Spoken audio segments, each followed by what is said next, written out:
આદર્શ વિદ્યાર્થી કેવી રીતે બનવું? આદર્શ વિદ્યાર્થીના જીવનમાં એકાગ્રતા પ્રાપ્તિ માટેના પરિબળો કહેતા પાસાઓ 6 પાસાઓ છે. પહેલું અભ્યાસ અને વૈરાગ્ય, બીજું નિયમિતતા, ત્રીજું પવિત્રતા, ચોથું પ્રસન્નતા, પાંચમું યુક્ત આહાર વિહાર અને છઠ્ઠું આહાર શુદ્ધિ. સૌપ્રથમ અભ્યાસ અને વૈરાગ્ય.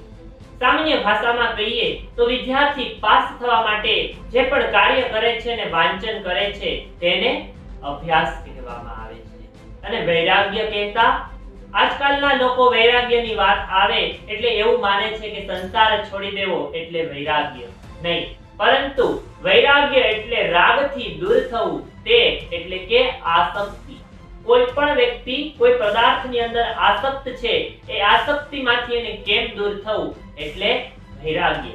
સામાન્ય ઉદાહરણ દ્વારા જોઈએ તો વિદ્યાર્થી છે એ કોઈ પણ થિયેટરની અંદર પિક્ચર જોવા માટે જાય છે. એ પિક્ચર 3 કલાકનું છે.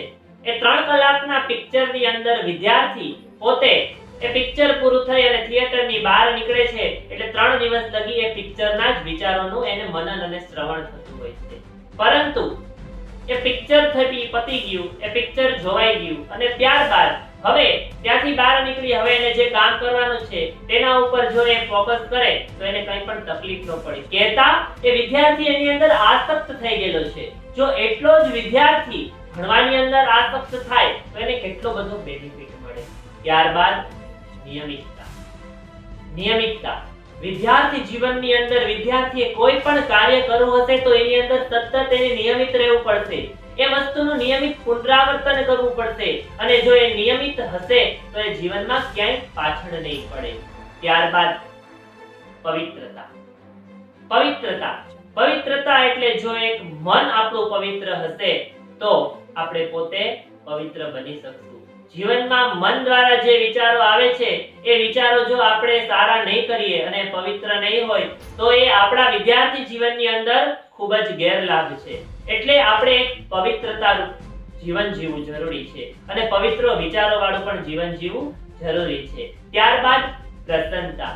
કોઈ પણ કાર્ય કરવાનું છે તો એની અંદર પ્રસન્ન થઈને એક હોશ અને ઉલ્લાસ થશે, નહીં કે માયકાંગલાની જેમ ને નમાલાની જેમ, પરંતુ એક હોશ અને જુનૂન સાથે જો એ કાર્ય કરશું તો એ કાર્ય ખૂબ જ પ્રસન્નતાપૂર્વક આપણા દ્વારા પૂરું થશે. ત્યારબાદ યુક્ત આહાર અને વિહાર. જો જેમ મનનો આધાર એ આપણું શરીર છે એમ શરીરનો આધાર પણ યુક્ત આહાર વિહાર છે.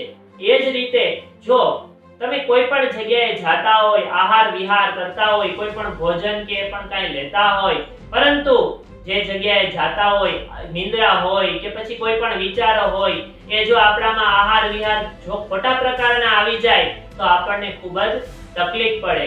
એટલે એ પણ એક ધ્યાન રાખવું કે યુક્ત આહાર વિહાર આપણો છે કે નથી. ત્યારબાદ આહાર શુદ્ધિ. જેવું અન્ન એવો ઓડકાર એવી કહેવત છે, એમ આપણે જેવું ખાશું એવા વિચારો પણ આપણામાં આવશે. એટલે જ કીધેલું છે આહાર શુદ્ધો સત્વ શુદ્ધિ, સત્વ શુદ્ધો ધ્રુવી સ્મૃતિ. એમ જીવનની અંદર આહાર શુદ્ધિ પણ આપણા માટે હોવી જરૂરી છે. જો વિદ્યાર્થી મિત્રો આ 6 પાસાઓને તમે વળગીને રહેશો તો જીવનમાં કોઈ પણ ક્ષેત્રમાં કદી પણ કઈ પણ જગ્યાએ તમે પાછા નહીં પડો. ફરી પાછા હું 6 પાસાઓ છે એ તમને વાત કરું છું કે આદર્શ વિદ્યાર્થીએ પોતાના જીવનમાં એકાગ્રતા પ્રાપ્તિ માટે જો કોઈ મુખ્ય પરિબળો યાદ રાખવાના હોય તો એ મુખ્ય પરિબળો પૈકી સૌપ્રથમ અભ્યાસ અને વૈરાગ્ય, ત્યારબાદ નિયમિતતા, પવિત્રતા, પ્રસન્નતા, યુક્ત આહાર વિહાર અને આહાર શુદ્ધિ. જો આ 6 પાસાઓને વિદ્યાર્થીઓ યાદ રાખી અને વળગીને રહેશે તો જીવનમાં કોઈ પણ ક્ષેત્રમાં એ એકાગ્રતા પ્રાપ્ત કરી અને ક્યાંય પણ પાછળ નહીં પડે. સતત હવે તમારે શું કરવાનું છે તો કે આ 6 પાસાઓને વળગીને રહેવાનું છે. એનું સતત અભ્યાસ, મનોમંથન અને ચિંતન કરી અને આ 6 પાસાઓમાં તમે કેટલા માહિર થાવ, આ 6 પાસાઓમાં તમારી પાસે કેટલી શક્તિઓ છે, એ શક્તિઓ દ્વારા તમે કેવી રીતે આગળ વધી શકો અને તમે કઈ રીતે આદર્શ બની શકો, એ તમારે લોકોએ વિચારવાનું છે. જો આ વિડિયો આપ લોકોને ગમ્યો હોય તો આ વિડિયો તમે શેર કરી આગળ મોકલી અને અમારી YouTube ચેનલને સબસ્ક્રાઇબ કરવાનું જરૂર તમે ભૂલતા નહીં. એવી અપેક્ષા સાથે સૌને જય સ્વામિનારાયણ.